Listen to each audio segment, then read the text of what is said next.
Hello,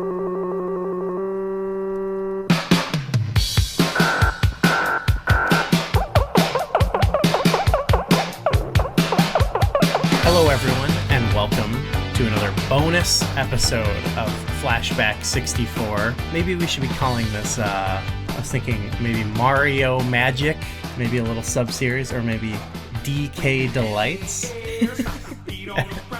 I'm Gooey, joined as always by McKenna.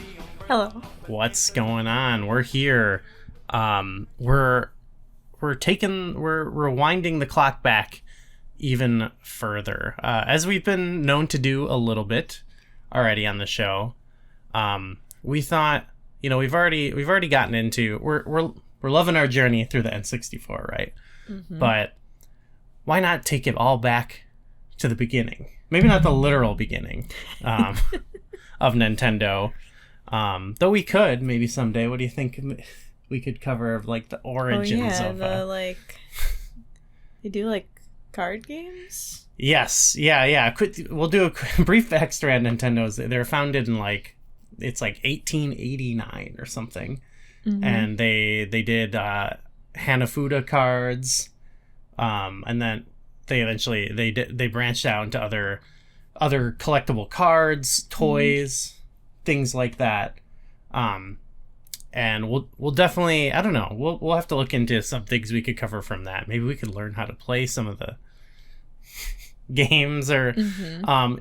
Even at the point we're talking about today, they had already gotten into video games. It was a growing, sort of fad, but we thought let's go back to where like the first game in particular we're going to talk about kind of like seriously altered the course of Nintendo and kind of established big franchises and characters we know about, and I think kind of created the Nintendo that we know today. So that's what we're doing. We're talking about today. We're going to talk about the Donkey Kong arcade games as well as the Mario Bros arcade games, which I'm pretty excited about.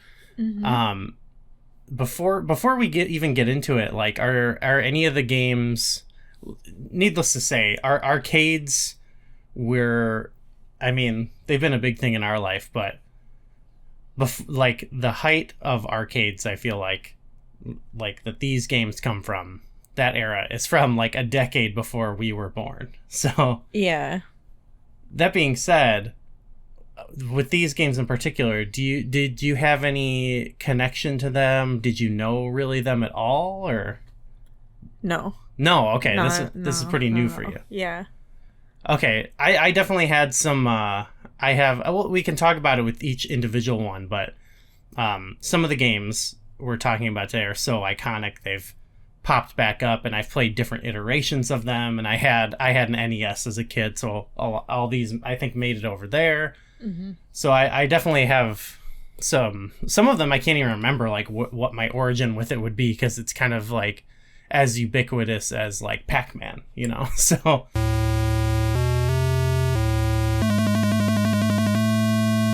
I will say for a more historical look at these, because we're just gonna kind of talk about more of our experience playing them, and we'll give some tidbits on the history here, but there's a lot of great stuff out there to check out, to learn like some of the histories of these. We even watched some there's some great videos by the Gaming Historian.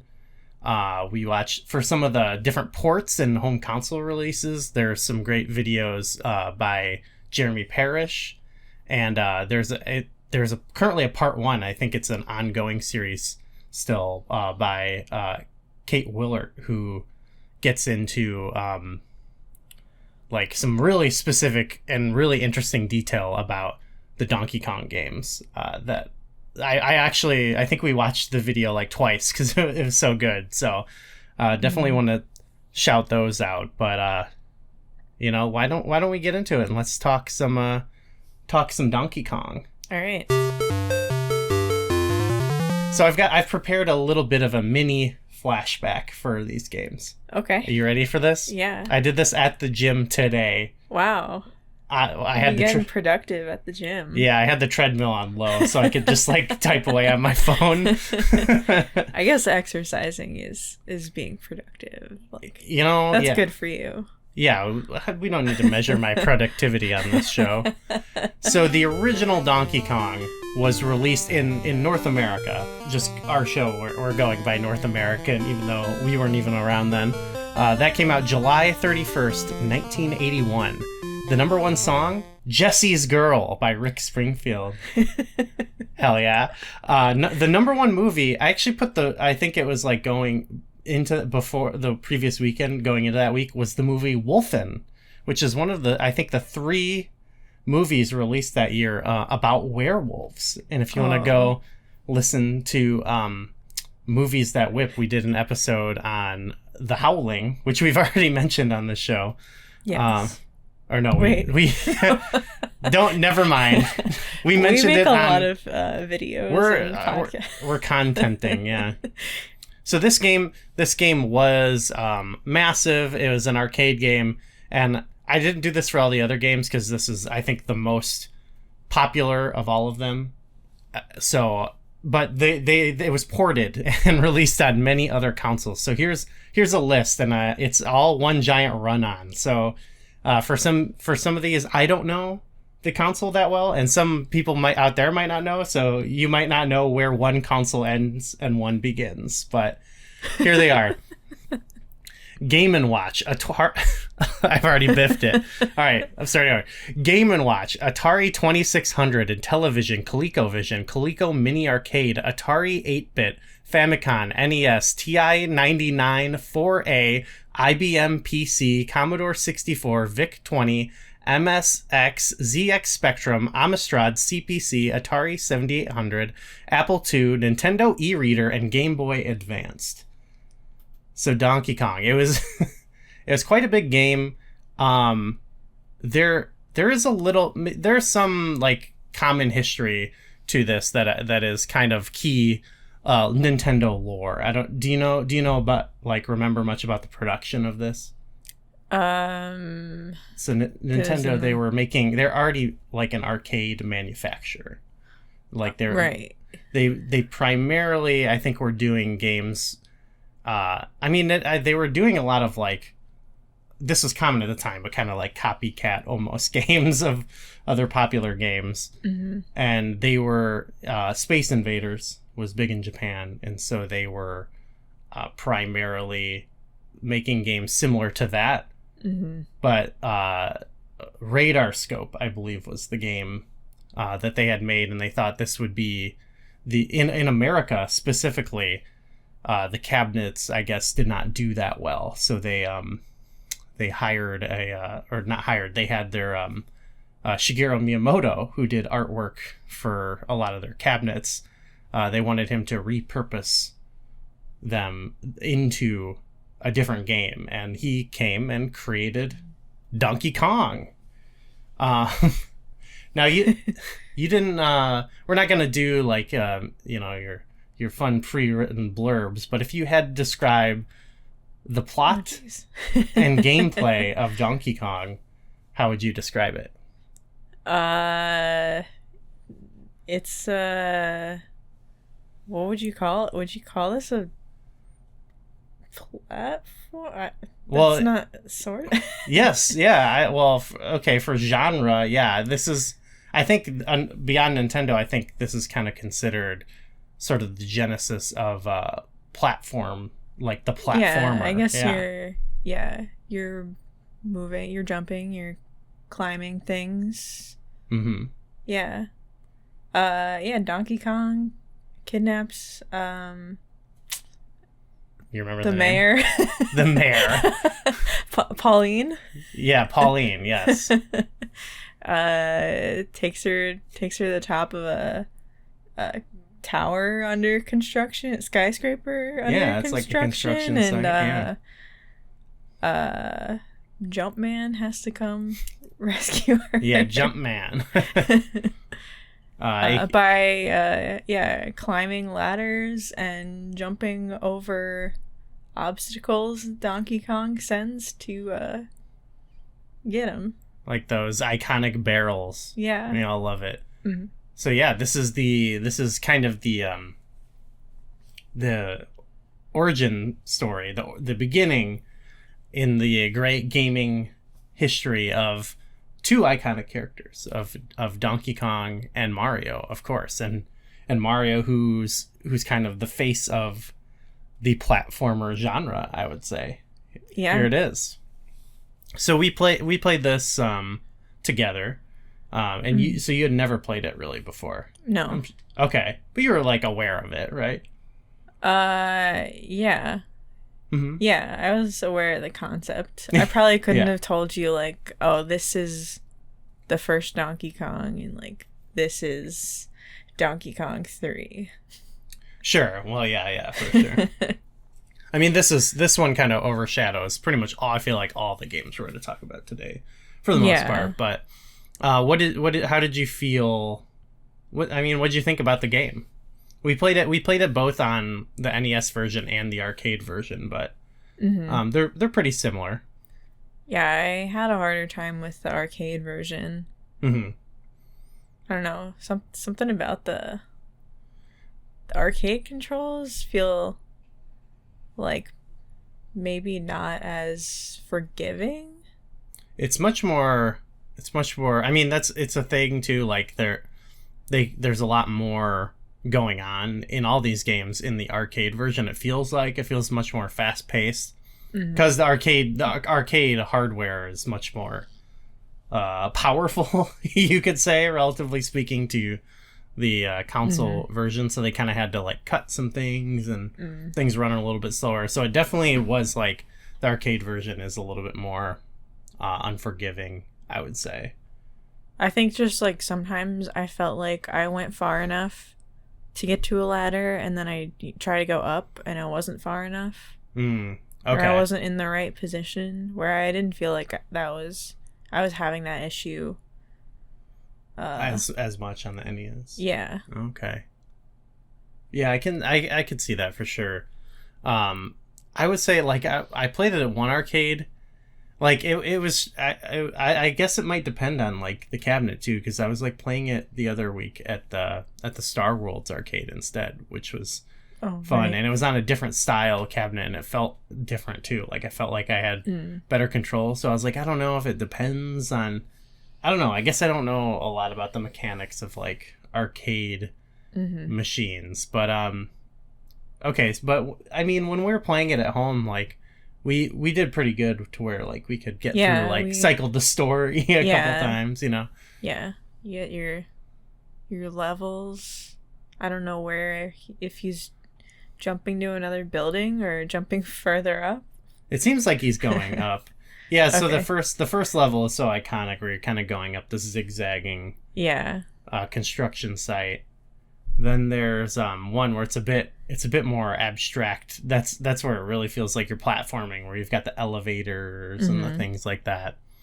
There's one level that's not in the home console version, the sort of like factory level. It seems like there's like the conveyor belts. Yeah. So, you know, I don't know if it's a little abstracted, but I presume it's supposed to be. Well, actually, in the arcade version, they say like how high can you get, and they stack apes on top of each other. So presumably you're climbing up one story. I think that's kind of what makes it fun. I mean, I love a lot of classic arcade games where it's just go until you die, but there is something satisfying about it, especially playing it on the NES version at home, where it's like, you know, you if you get through the 4 levels or whatever, like, it does feel like, oh, I beat it in a way, and then it's like I just keep trying for more, you know. I think it's a very fun I think it's still, I don't know, not holds up is the right word, but like it's still like extremely playable now, to where it's like you sit down, play it for a little bit, and it's a nice like bite-sized little game. This was like a big cultural force, which is kind of funny because it's like Mario's first game, but then he kind of spins off and goes his other way. What do you think about the Mario world in this game? uh, it's I like being the it's little like guy. it doesn't really evoke like what I think of as the Mario world. Mm-hmm. I wouldn't expect to start up a Mario game and see like skyscraper construction necessarily. Yeah. Though I like I'm saying like Mushroom Kingdom. It was extremely adorable when they did bring this kind of back in Mario Odyssey. Yeah. With the new Donk City and all that stuff. Very charming. Mm-hmm. Yeah, for me, this is a game. Yeah, like I said, it's come across my life a lot because of I've played the Game Boy Advance release. I had on the NES. I think it's been like snuck into other games. I think there is a version you can play in Donkey Kong 64. Like you can access it. And I think I played that a ton as well on my N64. Why do you think it was so popular, if you had to guess? I don't know. I guess it seems maybe a little different than some of the other games or arcade games. I'm not sure exactly like release dates for all the other games. Yeah, true. Like I'm thinking like this is Pac-Man would have been around the same time, would it have not? It does feel different than the other ones, where like I guess it's like seems no big deal now, but like you're like jumping around and things compared to like shooting things or like a maze game. I do feel like a lot of others you're just like either you're moving, just moving, mm-hmm. or you're pretty much just shooting. Like you're probably moving back on the screen shooting things, but here it's like, all right, we gotta move over here, we gotta jump over the obstacle, we gotta climb the ladder. Mm-hmm. And this, I think there's like an extra level of charm to it that I think becomes like Nintendo's sort of brand. I think the characters are really charming. Mm-hmm. It's kind of a classic damsel in distress tale, but it's like a cute little storyline. I don't know what else like includes more human looking. True, characters that too. At the time. Yeah, like I feel like you're usually either like a ship, or like there's a little bit of a Miss Pac-Man. I think has a little bit of a story to it, right? But yeah, I think it's one of those where it's like it speaks to how Mario is now, where it's like it can be sort of a thing like that almost anyone can like sort of get into the characters and the things like that. It's not like, I don't know, I feel like young and old, whatever, it doesn't feel like it's specifically marketed towards any one group, so I think that helps too. Yeah, it's like a family friendly type game. They said it was inspired by like the Popeye like olive oil dreams. There's a lot of actually that's sleepwalking. That's in the that I would highly recommend, again, that Kate Willard video where there's so many parallels to Popeye, and I believe it's even basically proven at this point that it probably started being envisioned as a Popeye game, which also we did play the actual Popeye arcade game that I think Nintendo did do. I think Nintendo also made that, but yeah, I think so. I'm actually really excited because part 2 of that series, which has not come out at the time of recording, is I think supposed to get into more detail, I think, about Popeye's popularity in Japan, which is very fascinating to me. I'm like very I'm very curious about that. But sorry, what were you gonna say? Yeah, I guess there was also like the King Kong, like, I don't know. Oh, King Kong. There was some they thought there was some inspiration going on there. Well, for sure. I mean, it's like a whole legal. But I thought it was kind of funny because you see some of the other enemies, and Zelda games, I think. Oh. Got some Mothula. Oh, Yeah, yeah. the other big Other monsters kaijus. and Gleeok. Oh, for sure, yeah. Yeah. Yeah, I mean, you would imagine that those are very popular, especially in Japan, I would imagine. Yeah, yeah. Primarily where they're coming from, so Mhm. for sure. And I think that is funny. I think there is a great video by Gaming Historian that gets into the whole. There was like a universal lawsuit against Nintendo. It's a Howard Lincoln story that could be in the Adventures of Howard Lincoln that I pitched, where he defended them, and I guess Universal previously had argued in a different suit that was in the public domain, but then they were suing people for using Donkey Kong or Kong or whatever. So that's very funny. Could have been that's funny. Like Nintendo's first like really big hit, and there's some legal trouble there, but it all worked out. It all worked out. They got him. Now, on your breakfast table, Donkey Kong brand cereal. Crunchy berries are fun for breakfast. Donkey Kong cereal. The sweet, crunchy corn taste will drive you ape. You love the crunch. And we're gonna someday we'll cover the Game Boy quote unquote remake of it, because there's a lot of cool stuff to that game, but it deserves its own episode. So for anyone wondering why haven't they talked about DK94 or whatever, is that, I don't remember is that the year? Anyway, we're gonna talk about that another time. So Donkey Kong, we love it, and we love our characters, and we're gonna see a little bit of a evolution in the storyline here as we talk about Donkey Kong Jr., which came out June 30th, 1982. And that is where the number one song was Don't You Want Me by the Human League. And the number one movie was E.T. the Extraterrestrial. So talk about video game lore there. That's a big one. So Donkey Kong Jr., I definitely knew about it. I've definitely played it, but it's not one that I'd given as much time to. But if you had to describe the plot and gameplay, what's it about and what do you do? This is another platformer. Yes. Mario, is he named now? Yeah, I think he was actually kind of named. Yeah. Sort of named between the two games, like Yes. Yeah.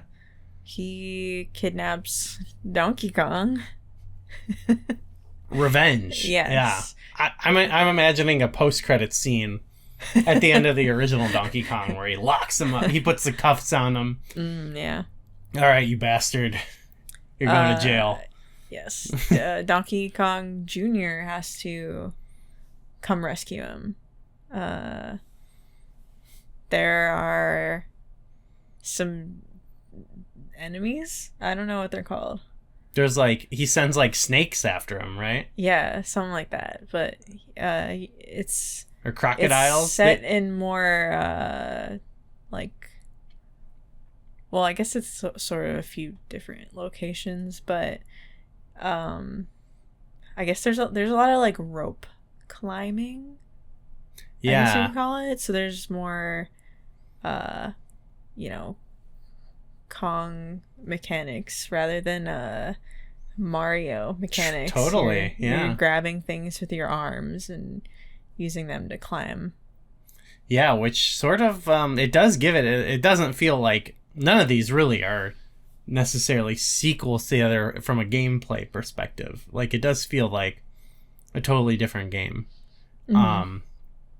What'd you think about this compared to your experience playing Donkey Kong? I like this one a lot. I think this is my favorite of the ones we were talking okay. about today.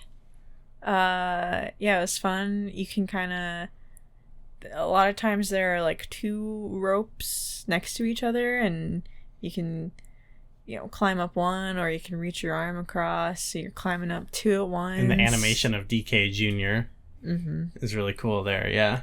And you can slide down too, and your speed changes depending on how you're playing. And That's key. I think that makes it so much more like dynamic, I guess, where it's like you're climbing one rope and then you get to where you can grab another one to climb up faster, but also there might be like one of the little enemies on it. They might be the Kremlings, but then like when you're sliding down though, just grabbing one rope is faster there. So it's kind of cool. Like you kind of have to change it up.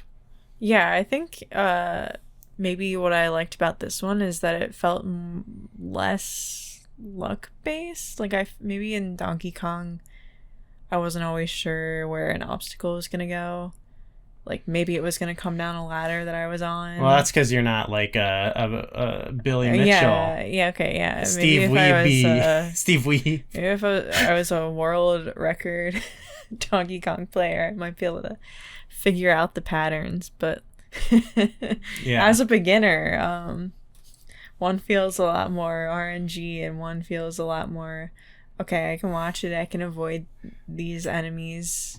There is there's like a, what is it? I forget who says it. It might even be Billy Mitchell or maybe like that ref guy, not the ref guy, but the guy who watches all the tapes says there's a couple funny lines about Donkey Kong. I can't quote them exactly right, but one is about how like the average game is less than 30 seconds. It's pure chaos, like really making it out to be just like hell. But yeah, it does feel a little bit more chaotic for sure. Mm-hmm. Plus you can like, what is it, fruits? The fruits? You can drop fruits on the enemies.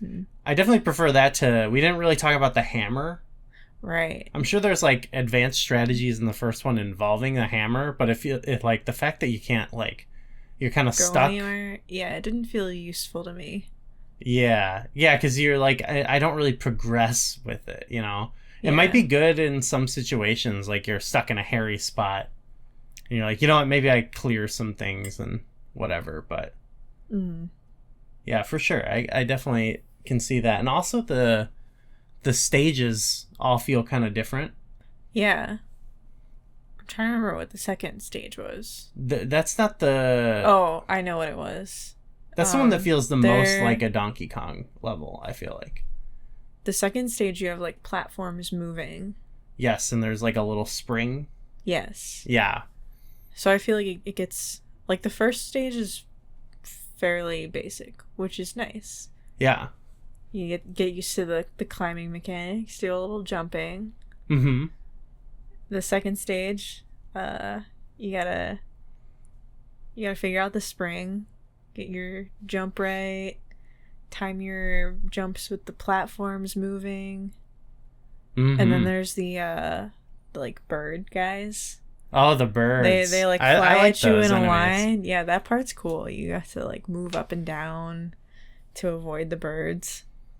Yeah, there's definitely a lot more like gimmicks on it, it feels like. Uh-huh. The third stage we put This one is was like cool. crazy.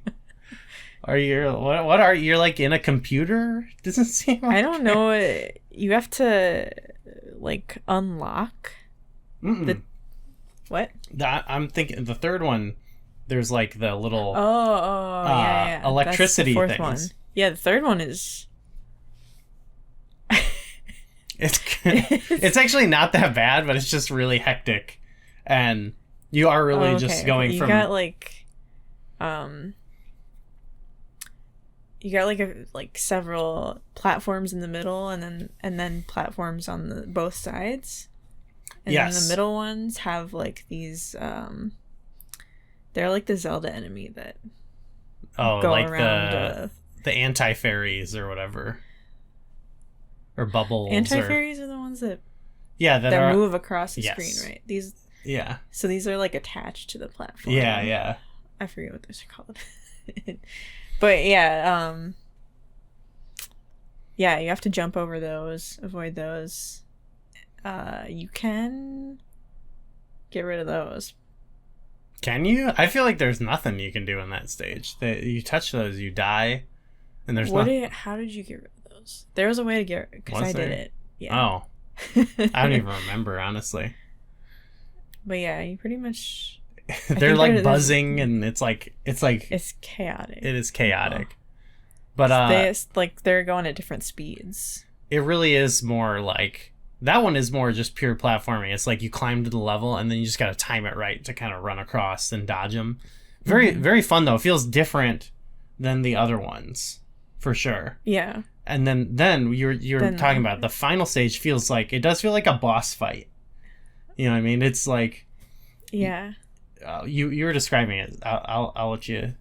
So there's like all these locks, I guess, on the top platform, Mm-hmm. and then the whole area is just like ropes, with the keys attached to the ropes. So you got to climb the ropes, and you'll go underneath them and just push them up to unlock the top platform, and while avoiding these snake things that are climbing down. And also there's also birds on this level that like zigzag Yeah, down the the birds platform. again are back. They're So- back. Yeah, this one is mostly just climbing up and down and trying to avoid climbing up and down, climbing side to side, trying to avoid the enemies. Mm-hmm. I remember towards the end, like getting to the last couple keys, having some moments where I was like, oh my god. That's a fun way too of incorporating the two arm, one arm or two rope, one rope thing where it's like sometimes you want to do it but you can't, and Yeah, you could like push 2 keys up at once with the both yes, arms. that's so But cool. also sometimes you had to avoid the enemies. Yeah, I think you've convinced me that it's the best one. Let me ask you, what do you think about our boy Donkey Kong Jr. as a character? He's fine. I don't know. He doesn't really come back too much in Nintendo. I guess I don't know if you know that, but like he's No, I don't. not really in a lot of other games. Well, actually, Mario Kart. he's in Super Mario Kart, and then like a lot of games cameo appearance. But I should take that back, because do you know the lore about DK Jr.? No. Well, we might get into this when we talk about Donkey Kong Country, but I believe it's at least heavily implied, if not confirmed, that Cranky Kong, the old man Kong, is actually the original Donkey Kong. Mm-hmm. And the Donkey Kong that we know and love is DK Jr. grown up. So maybe he has come back, and maybe that's why we only ever see it as cameos, because, he's grown up. Mm-hmm. So we don't need DK Jr. anymore, because we got him. Yeah, He's a star. Yeah. So I don't know. I guess he does come back in Donkey Kong Jr. Math, which we're not really talking about here, but we did witness some of it played at the part. I played a little bit of it. It's kind of fun. It looked interesting. The only thing about it, I guess, it seems like unfinished. I think it was also we noticed us playing together as a group at this party, but I think in the Jeremy Parrish video, he also talks about there's not like a single player mode really, so it's always just you doing math against someone. So it's like, I don't know. That seems like kind of something missing there, if you ask me. Yeah. But it's a fun. I think it's a fun little game. It's cute. It's a cute little game. Yeah, get the kids learning. I got Donkey Kong, and now I'll get you too, Junior. I'm Donkey Kong Jr., and that's my papa. I'm trying to save him, and boy, do I need your help. We'll step chronologically. So we're not going to talk about Donkey Kong 3 just yet. Let's talk about Mario. Our guy Mario. Mm-hmm. There's some other. I'll have to pull up. He appears in some other games, but the next game he stars in. This is like we're spinning him off. Platformers, these are great. And they spin Mario off into a game known as Mario Bros. Mario Brothers, spelled Mario Bros. But this came out on March 25th, 1983, so a year later. The number one song was Billie Jean by Michael Jackson. And the number one movie was Spring Break. I don't know what that is. I don't know if I've seen that. Someone out there, let us know. I think I saw the next week, and for weeks on, the number one movie was Never Say Never Again, which is that unofficial Sean Connery James Bond movie where he came back like way after. Anyway, so Mario Bros. Well, what's the story here, and what do you do? What do you do in Mario What's Bros? the story? I don't know what the story is. I'll tell you the story. gonna- I got the story. Okay. Well, Mario and Luigi. I think this is the first appearance of Luigi. I guess they're plumbers. Maybe they're exterminators. It seems that their job is to take out all these monsters. Coming from pipes. The sewer system out of pipes. And so yeah, how would you describe the gameplay?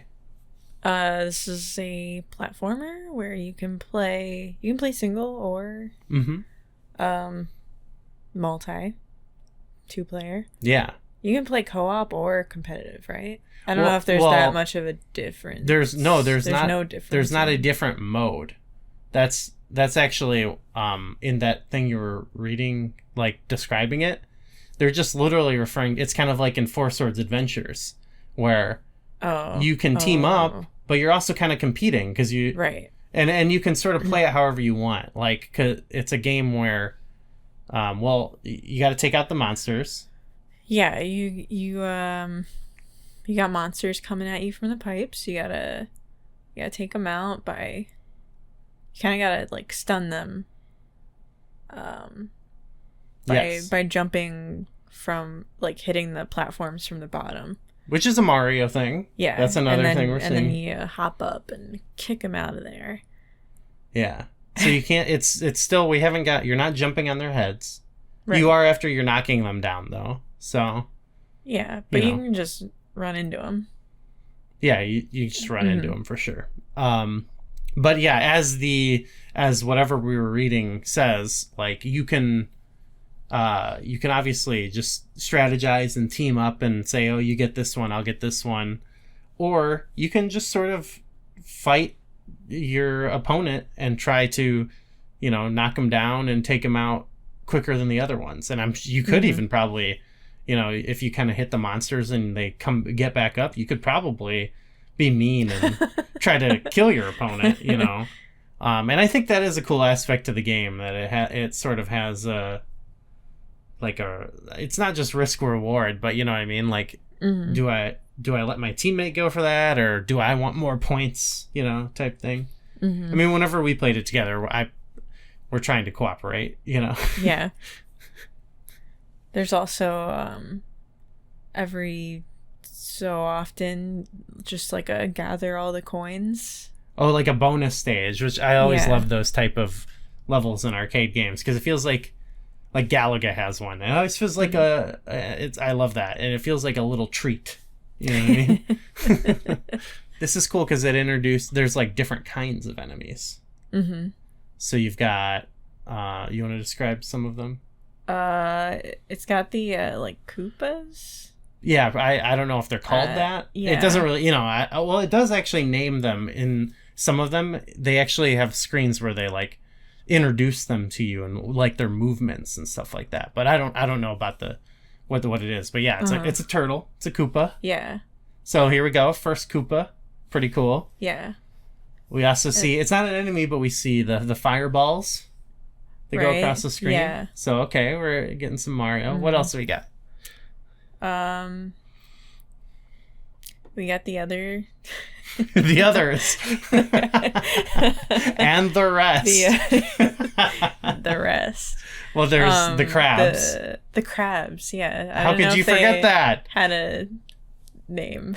Should we look this up what their names are? Because I think they are all like fun names. But the crabs, I like the crabs a lot. They're one of my favorite enemies because you hit them, and then they get a mean They get face. aggro. Yeah. You gotta aggro them before you can stun them. What else was there? Oh, there's like the ones that we didn't typically get this far, but they're like the like freezing ones that would kind of freeze the platforms and make them slippery.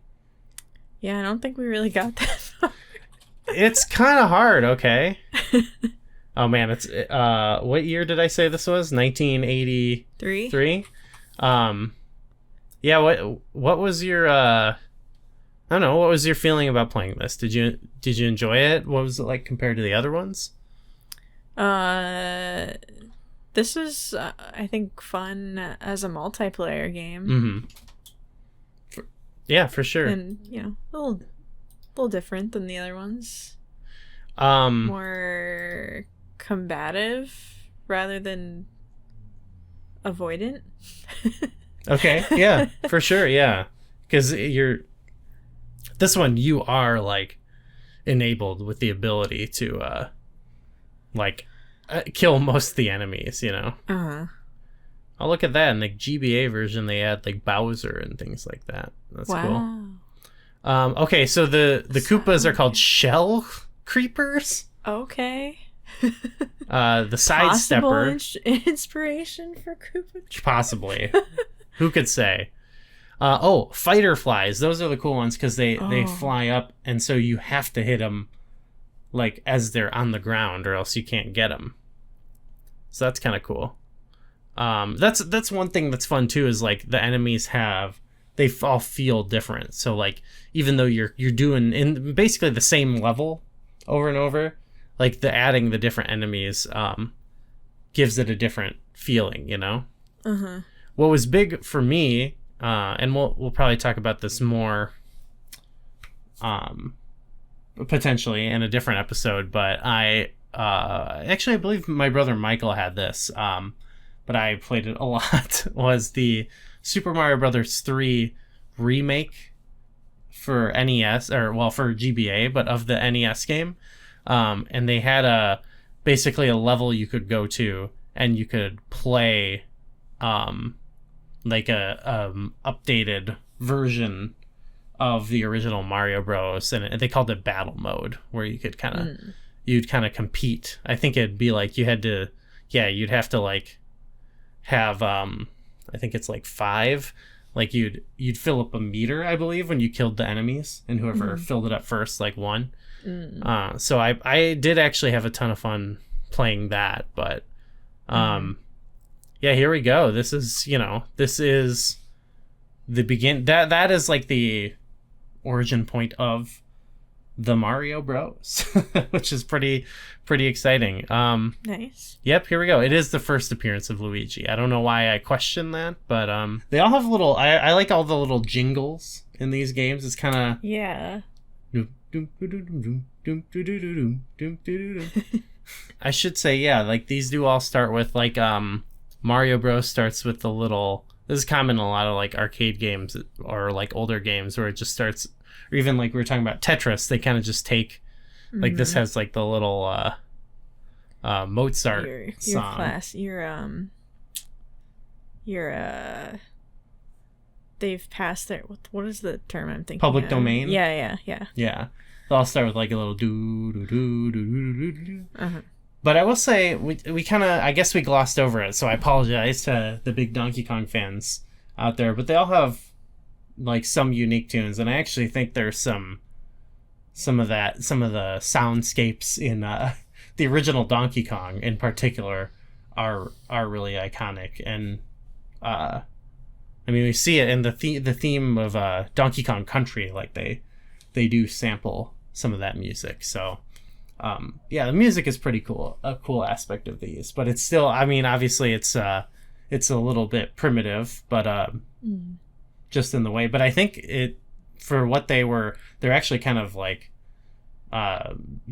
pretty unique at the time with some of the sound design there. And so I definitely got to give them some props. Something's coming up the plumbing for Luigi's in a bind. Giant turtles out to get him, creepy crabs are right behind. Fighter flies, jeepers yikes, they're all coming out the pipes. Mario, where are you? So we take it to our final game. This one's a bit of a, it's kind of an outlier. It's kind of unique. It's actually kind of more like some of Nintendo's, their older arcade games, which were shooters, more of the shooters. But let's talk about Donkey Kong 3, which came out, why don't I have the date? October 1983. I don't know. I don't remember the exact date's not there, but number one song, Total Eclipse of the Heart by Bonnie Tyler. I don't know why this is funny, but it is just like, yeah, I don't know, like, because we've been there've been a couple times. We had one I just feel like all these Lethal songs... Company session. Oh yeah, that was a main character of the night. I think you just like all of these songs are just like, it's just funny. Like they're all funny because it's just like, oh, it's so like, yeah. I'm like, oh, okay. I guess that's why they were number one. But the number one movie, The Big Chill, which again I don't know what it is. I didn't even bother to check. We're not watching it. We don't have time for all this. But I did. I think like a couple of the weeks beforehand, E.T. was still the number one movie. It looked like that movie dominated that year, which yeah, for sure. So okay, Donkey Kong 3. What's the story and what do you do in it? Do you remember the main character's name? Do I remember the main character's name? Yeah. Is this a trick question? Not Donkey Kong is not the main. The protagonist. Is it not Mario? No, it's not. God. All right, let me pull up a picture of this guy. His name's Stanley. Oh wait, I kind of. You don't remember Stanley? Does he have a last name? Stanley. Nope. Stanley is his name. Look at him. Look at this cute little fellow. Yeah, that looks nothing like Mario. Oh, he's in a different game. Oh, Greenhouse. Oh, okay. Stanley, also known He's as got a Stanley gun. the Bugman. Oh. Yeah. So he is, I guess he's from originally this Game & Watch game, which another Mario, or not Mario, Nintendo gaming thing at the time we have is the Game & Watch. We'll have to find ways to cover that at some point. But here you see some of the classic gameplay of, it's a small picture of Greenhouse, but it looks like you're using your little spray can to spray onto enemies. I don't even know. Yeah, bugs that are coming down to get the flowers. So I guess okay, that's where that comes from. it's a modern adaptation. But they threw in Donkey Kong. Yeah. Yeah, it's like a sort of platformer shooter. You've got a little platform that you're jumping up and down while trying to shoot at Donkey Kong to get him to retreat upwards To get him off. towards. He's in the greenhouse and he's pissing all these bugs off. He's punching a He's bee's. shaking the. Yeah. Yeah, you gotta. What happens when you get? When you get him up there, Yeah, he just like he leaves. I don't leaves. know. It's at the. Does he? Does he fall? Does he fall down? He does fall at some point, right? I mean, he's got to. I think- It's classic when Donkey Kong takes a tumble. That's always a good time. So he shakes up the beehive to aggro the bees, which apparently doesn't make them attack him. No, they're all going for Stanley. Yeah. I guess they're that's right. How could we forget Yeah, this? they're. You push him so his head gets in a beehive. Then he faces the consequences of his actions. Yes. Something's wrong with my computer there. Yes. Yeah, but so you've got the bees coming at you, which you gotta avoid. You got them taking the flowers from below you, around you. I guess. which you can't let him take them all. Yeah, the more you kind of protect, the more points you get at the end of the level. And then there's these like inchworms, which Those guys when are you annoying. shoot at them, they just stop. Unless you got like the super gun. The super gun, which is like a upgrade to your it makes the spray can like just crush enemies and push Yeah. Donkey Kong back even farther. Yeah. So you gotta try not to hit the inchworms when they're in front of Donkey Kong, because then they just act as a shield. And he sort of comes back down, right? If you don't press. Yeah. So you gotta like keep the pressure on him. Mm-hmm. I do like. I don't know what I like this one. It does actually. Like I like it because it feels like maybe Donkey Kong doesn't need to be in it.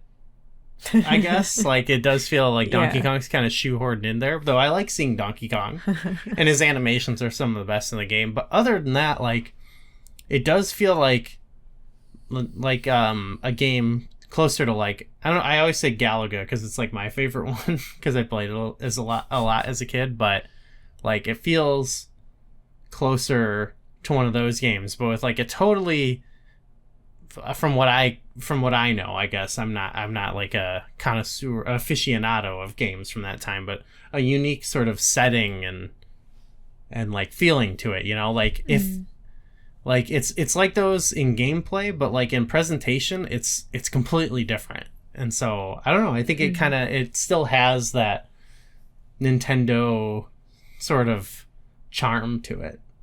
Mm-hmm. What did you think about playing it? It was fine. Yeah. I like the levels where I could just like mash the shoot Just go button ham. and just like get him get Donkey Kong before anything else could happen. Mm-hmm. Yeah. Yeah, I felt like I could play, like I was okay at it until the insects that like had the projectile The big bee shots type things. yeah Yeah. come out. And Those are tricky. Yeah. yeah. I feel like it is like less. The other ones, I feel like it is more focused on. I could see this being someone's favorite because, like, if you get really hooked on that type of gameplay, it's just that, and it's so like, you know, it can be very challenging, and I think it, I don't know, I think it plays really well, but I think we're talking about like that compared to what was great about some of the other, maybe not Mario Bros as much, but Donkey Kong 1 and 2 is that they do feel like these sort of there's like variety. They feel like an adventure almost, even though you're not really going anywhere, but you know, there's some variety and like different vibe going on in each level. You know, I could see how some people wouldn't like that as much, where like, because if you don't like one aspect, then it's like, I don't know, I don't like this level, or I don't like that. Whereas like if you're playing Donkey Kong 3, it's kind of like, it's like the one sort of gameplay loop, you know. And I guess so I could see that being like a pro or a con depending on what you like, you know. Yeah. But it didn't have that same like sense of like progressing as the other ones, you know. It'd be like, I remember being like, oh, this is the level with the red sky, and I knew that one is like, that's where it's like really hard for me, you know. So there's a little bit of that, but I think yeah, comparative to the other ones, it's not as charming.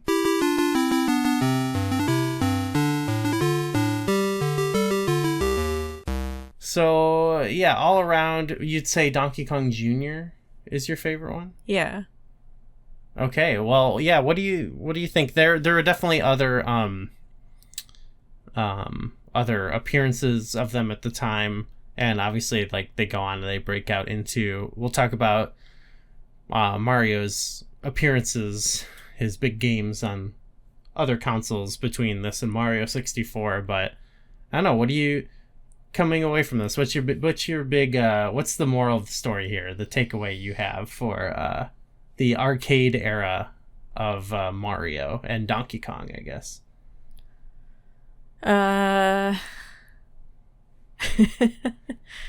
It's a little goofy. Yeah. got some goofiness going on. Yeah. It's not afraid to be silly. Yeah, definitely.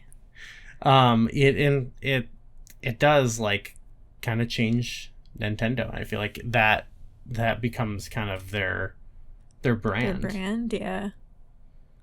Yeah, I don't know. I love these. Pretty much every one of these games I think has their own unique thing about it that makes them stand apart from the others and makes me kind of want to play them again. And I don't know. I had a lot of fun just preparing for this and kind of diving back into these games. They really like this era, like arcade games in particular, like kind of always put me in sort of a more child-like state playing them, because they do feel more like toys. They feel like little games you're playing, you know what I mean? Like as opposed to, I mean, obviously the Mario continues to be like a game, but they're toys in the sense of like it's something you pick up and play for like a half hour, unless you're going nuts, but that you play with it for a half hour and it's really fun. Bite size. Yeah. And so it always like charms me and gives me like, I don't know. These are ones that kind of can send me back to being a kid, because even the ones I haven't played, because I don't know. There's always such a charm to them. And I love, I don't know, any excuse we get. We should say we went to the Star Wars arcade in DeKalb, and we had a fun afternoon. That was one that was like token based. So yeah, it does, that one especially gives it that feeling of when I'm playing Donkey Kong. It's like it just feels like, yep, I paid my thing. I'm playing the game. This one experience is what it is. I've committed to it, you know. There was one other thing I was gonna say. I think somebody at the arcade at that's what I was gonna say. Was I've probably edited it out, but there was like I only took the time to do it because I would never do this if we had a guest. I would just move on if I forgot what I was gonna say. But I like really wanted to. There's something like, oh, I forgot to say this. And it was the guy at the arcade. Yeah, please tell us about the guy at the arcade. So we got to the arcade, what, like hour and a half, 2 hours before it closed? We're like, so somebody's on the Donkey Kong. This was the Underground Retrocade, actually, in Dundee, which also highly recommend. Yeah. Yeah, so he's on there when we get there. So we're like, all right, we'll play some other things. We went there.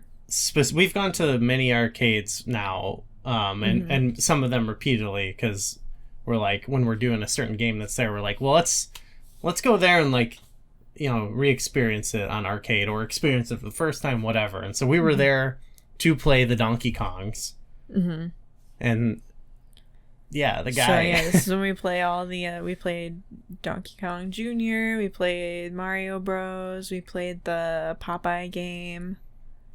Guy's still on the machine. Well, we didn't play Donkey Kong Jr. We played Donkey Kong 1 and 3. He was playing Junior specifically. He was playing Junior. Yeah, and he was. I guess he was like really into it. Like he would die and he'd be like, "Oh, God." Yeah, yeah. He was having a good time, though. I should say he was having a great time. It's just like the games can piss you off. You know what I mean? Yeah. So we're like, all right, we've played these, and then we go around. He would spend an hour playing some other things. I think it was like 15 minutes before close when we finally got a chance. Yeah. he was taken off, but he left again. This is what I was saying about the childlike sense of wonder. I saw him. He was putting on his jacket. He had the biggest grin on his face. You could tell it was the guy who played this at the time. Well, because he said to the owner, he said, "Oh, man, I used to play this all the time as a kid." And he's like, "I couldn't beat my high score tonight." you know. But he was like, there's something so magical about that because obviously this game has been like re-released on other things, and I don't know about this guy's life, but for a lot of people, like some of these games could be so big at that time, and then they just like they were at a physical place you had to go and play them. And I've definitely experienced them all like that, where it's like at a bowling alley or something, but not at the level. Like when I talk to my dad or so-and-so about a certain game, they're like, oh yeah, I would play that at the laundromat, like while doing my laundry or something like that. And so there's something like I didn't experience that necessarily, but there's something about that feeling of like, this existed in a time and like a physical place, which I think is cool. Though it is cool that these are also now accessible on the home market for people who know about it, obviously. Like, yeah, some people probably still have that like similar place memory, just like, you know, when you're a kid and you can't just go buy any game that you want. Maybe you played it at a friend's house. I have like this very specific memory of the first time I played Majora's Mask. Okay, it was in a friend's basement. It was like dark basement, big TV, and just the first time I saw the Dawn of the First Day screen, it was like, oh my god. That's cool. Yeah. Yeah. I definitely have that, like with some of the cousin games we've discussed. So yeah, that's our journey into the origins of these beloved Nintendo characters. Like I said, there's a ton of great other videos and resources that'll give you more of a historical rundown, but that's sort of what it was like. I don't know, it was great to hear, McKenna, your experience with it, because like it kind of blew my mind that you were like, oh, I haven't, like, you were aware of them, but like hadn't even played them. You know? Like that's not unreasonable at all. It's just like, you know what I mean? It's like, I guess time marches on, and you know, these games are, I mean, they're iconic though, so I don't think they're like forgotten necessarily. It's just, yeah, it's a different time. Nintendo should just like put arcades in their newer games. They could just be like an arcade, and you can go into the, you know, as your character, walk into the arcade. Yeah, they go could up to a machine, and then your screen is just like the arcade game. You know, you can be playing. They could release Donkey Kong. the Donkey Kong arcade collection, or what, Nintendo arcade collection, and you can go like and do exactly what you said, and they could have their games. That'd be cute. Yeah, I'm excited. We're gonna talk more about these characters. Obviously, we're kind of hit in and fill in the gaps, because I think there's a lot of games between here and N64 with Mario and Donkey Kong that you haven't really played as much, right? Yeah. Yeah. So I've played a lot of the bigger ones. Most of the ones I think we'll talk about. So I think it'll be fun because we'll get to hear your thoughts on playing them for the first time, really. And I'll get to be nostalgic a little bit. So yeah, I'm looking forward to that. Yeah. Well, with that, thanks to everyone for listening. We've got some other fun stuff coming up soon. We just posted, I think we got a decent amount of response to it already. So if you're listening, you're a patron, you may have already done this, but we did put up a patron Q&A question, which by the time this comes out, we might have already recorded that episode, but I'm excited to get into more of those. So thanks to all our patrons. We're on all the social medias. Go find us there. We got merch. I don't know. We plug enough stuff. I say, let's get out of here. Let's go do the Donkey Kong. Bye-bye. Bye.